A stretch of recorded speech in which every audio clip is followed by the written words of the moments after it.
咱台湾甲捷克伫咧政治上拢有去互威权统治的历史。即马捷克中心台北举办设计展览，希望互台湾的民众了解捷克为威权时代成做民主国家的过程。透过海报册立体顶顶，展览捷克下过150年的设计。这是捷克中心台北举办的捷克平民设计展览。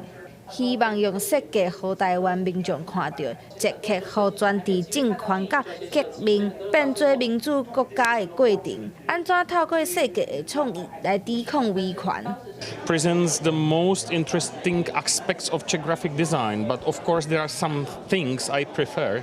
and I really like Czech film posters because they show a large variability of approaches, large variability of styles. You can see illustration, collage, photography, typography used very individual style, representing different soul of designers creating those posters in 60s and 70s.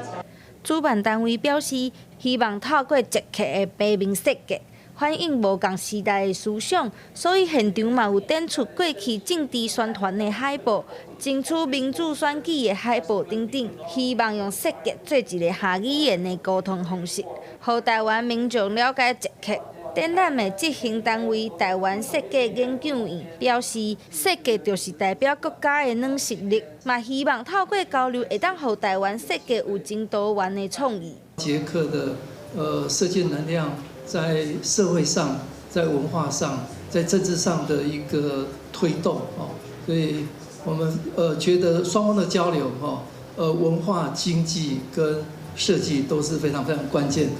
这个展览会对8月19开始伫上山文创园区展出，主办单位嘛希望透过这届的展览和交流，希望未来会当有机会和台湾进一步合作设计。记者陈心东、谢桂玲台北报道。